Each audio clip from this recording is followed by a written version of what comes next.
we're gonna move up here in just a second. Hold on, everybody. Just gotta wait to see which side opens faster.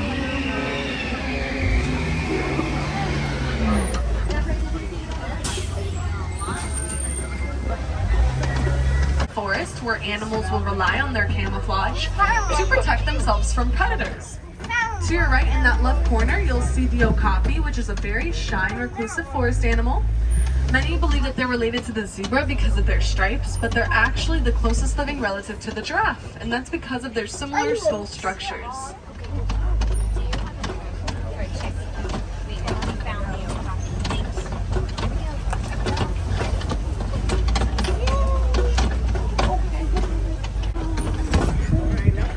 Ooh, we have a really good look here to our left of a black rhino. Now, they weigh about 3,000 pounds and can charge up to 35 miles an hour. Unfortunately, there are less than 5,000 black rhinos in the world, and that's because they're poached for the horns on their heads, which are made of the same substance as our own fingernails and our hair, known as keratin. Then to our left on the bottom here, this is a saddle-billed. You'll see some of the bongos. They're also known as the ghost of the forest because of how rarely seen they are. And they're the heaviest of the forest antelope, weighing an average of 600 pounds. Next to them, sitting there, are some of the greater kudu. You can tell that those are females because females don't have horns on their heads, unlike the males.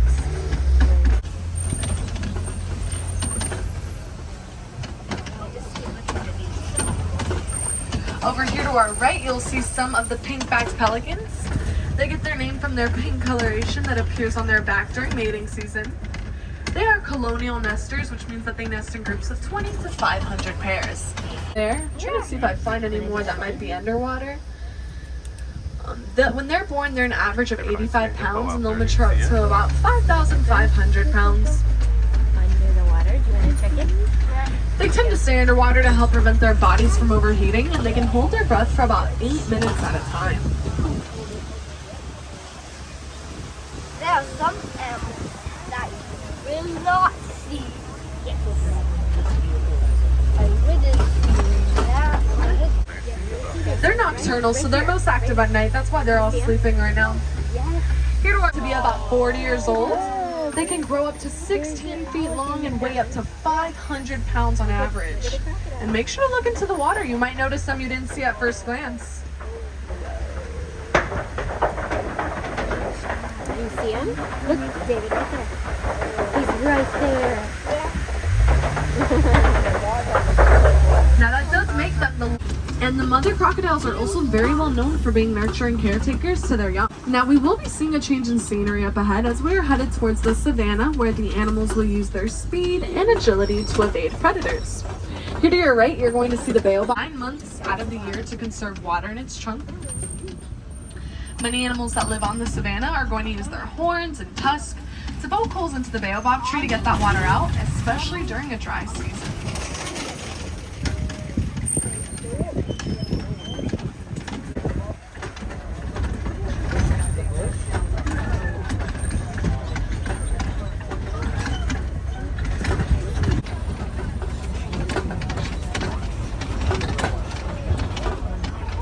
I do see a couple of active animals out here, so we're going to talk a lot more about them as we get closer.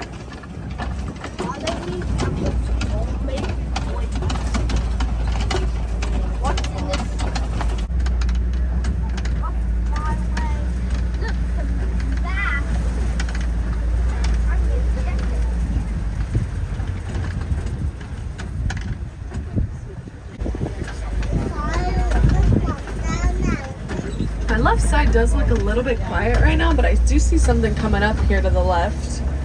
I see the sable antelopes. They'll live to be about 17 to 18 years old in the wild. Their horns that arch all the way back will help to deter predators from jumping on their backs, and they're the one species of antelope that will always stand their ground, migrating at about 500 to 1,000 miles each and every year in herds as large as 1.5 million.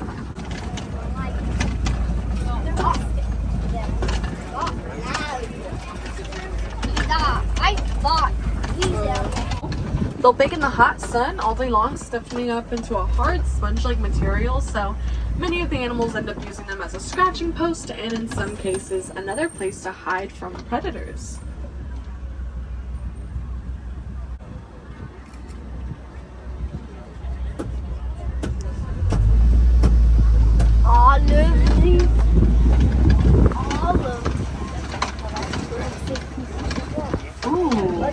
So I don't, unless I might have overlooked them, which I doubt, but you are right, we have some of the Maasai giraffes. Maybe I did overlook them.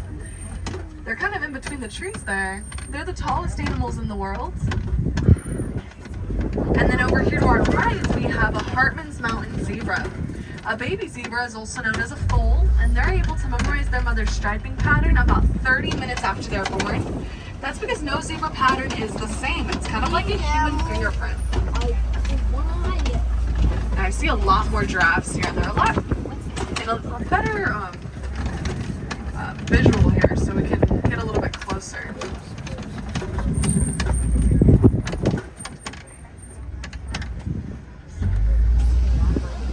I also see some springboks back there, the little guys. Springboks are South Africa's national animal and the mascot to many sports teams in the country because they are the top 10 fastest land mammals in the world, reaching speeds of 50 to 60 miles an hour. And as their name suggests, they can spring up into the air 6 feet high and leap forward 13 feet.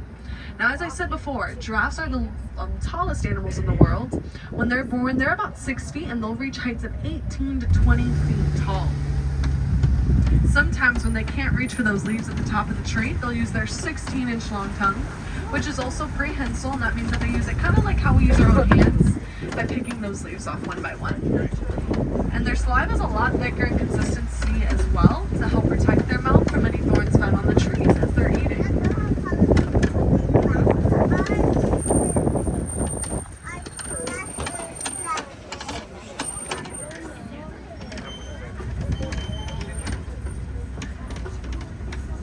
Their long legs will help them travel at about 35 miles an hour over a short distance, and they can cruise at about 10 over a long distance. The savannah is home to millions of migrating animals each and every year. Now we're about to have a really good sight of this African elephant coming up here to your right next to the watering hole.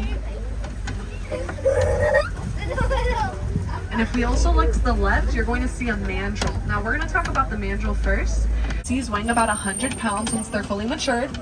They have these brilliant blue and red facial markings that will become a lot brighter as they get more excited. Now male elephants tend to be a lot more solitary and independent versus the female and their young who don't like to stay in larger groups.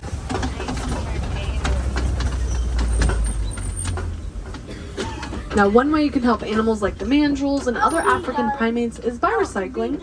And one item that you can recycle are your small electronics, like old cell phones you may no longer use, because many of them live on lands that are mined for a key mineral known as coltan, used to make those electronics more small and powerful. And by recycling them, you can help preserve and protect their lands little by little.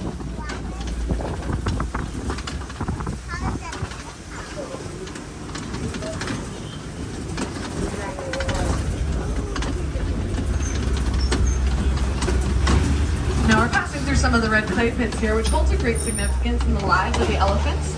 That's because they'll eat at the clay in order to obtain important nutrients and minerals. This animal is quiet. Which one?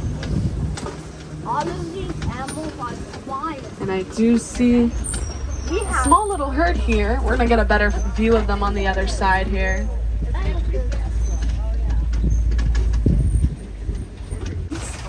We know they use their trunks for a lot of their tasks throughout their day-to-day lives. You even see the little baby here. One of those tasks is that whenever the sun comes out like this, you'll start to see them throwing mud and dirt on their bodies, using it kind of like a natural sunblock. It's because they have very sensitive skin. Aww. Elephants also have very strong family ties and a really good memory too.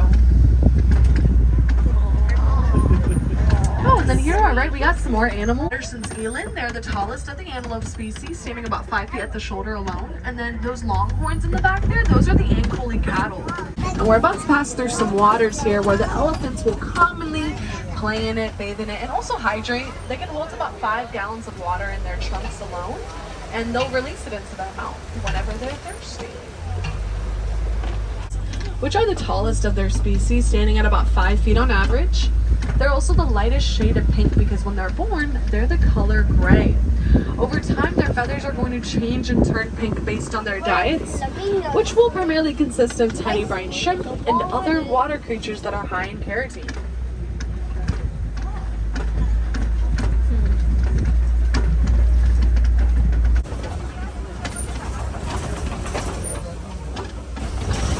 Now we have made it to the far side of the savannah here. I always like to recommend looking out amongst the vegetation, like the bushes and trees.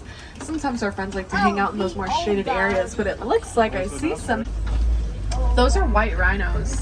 And in the road here up ahead of us, it's gonna come up probably on your right, we'll see. This is the Bontebok. Now they live to be about 17 years old.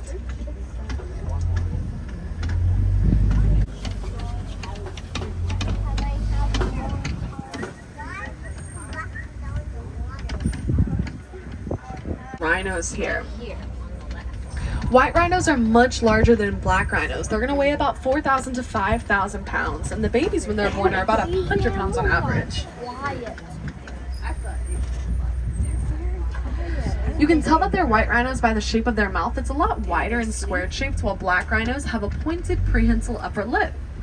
And then here to our left as well, you're going to see this ostrich. They're the largest birds in the world. And also to the left in that left corner are some cheetahs. It looks like they're resting right now. Cheetahs are the fastest land mammals in the world, reaching speeds of 0 to 60 miles an hour in about 3 seconds. They have those black tear marks that will run from their eyes down to their mouth to help reflect the glare of the sun as they're running. And cheetahs are diurnal, which means that they're most active during the day. Looks like we have a couple more over there on our left in that left corner as well. There they are.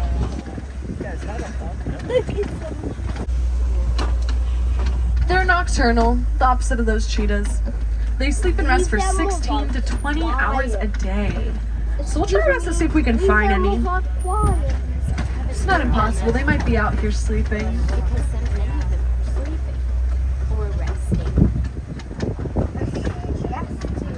That means they are not going to make a noise.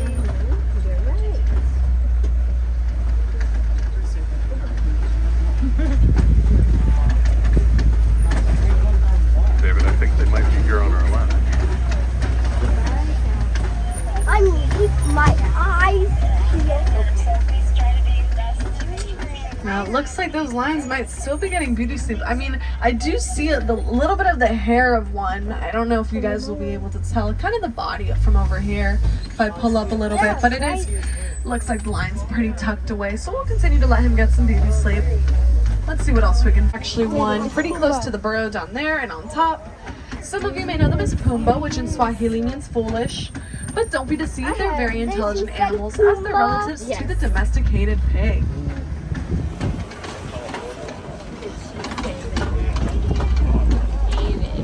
Those weigh an average of 3 pounds each. Yeah. Ostriches don't fly.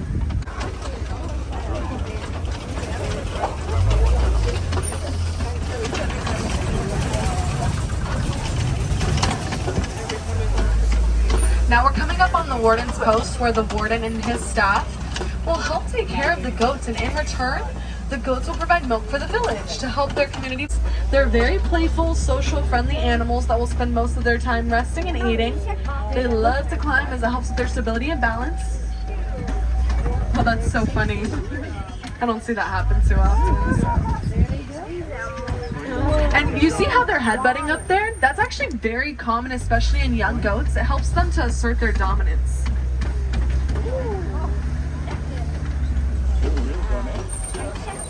Which does mean that our time is wrapping up. However, I hope you all have enjoyed your tour here at Kilimanjaro Safaris.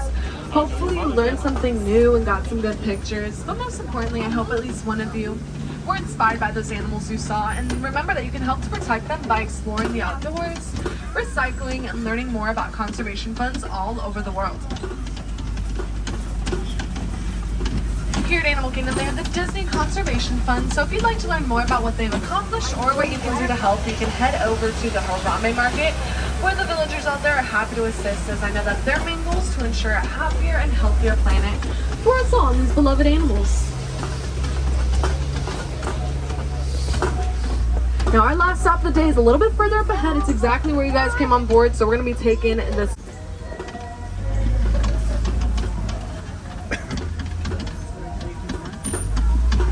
So we just saw those super adorable goats. If you guys want to get a closer look of them, all you gotta do is head over to the Rafiki's Planet Watch train. We're actually gonna stop right about here for now.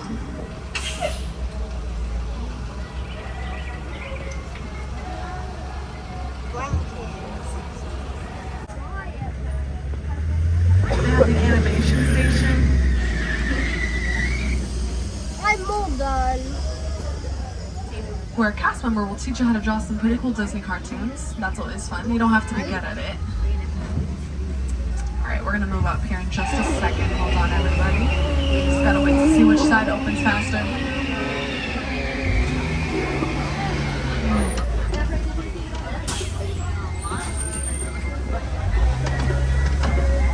Now the last train does depart at 4:30 p.m. so just keep that in mind as you are planning your day here at Disney's Animal Kingdom. I know that's a little bit earlier than park closing. Double check your times guide. And where I'm about to drop you guys off, they have the Gorilla Falls Exploration Trail. So if you guys are interested in seeing gorillas, naked mole rats, meerkats, they have an underwater viewing of the Nile hippopotamus, tarantulas, pythons. That's a really good one to check out. As soon as you guys head down the ramp, if you walk to the left, you're gonna walk straight into the trail. It's a walking trail and it's at your own pace, but the average guest usually takes about 14 to 20 minutes. I believe the only time that they don't have one is at 1, but I think Saturdays is a little different because you know how times change. The app will give you a lot of details throughout your day here at Disney's Animal Kingdom.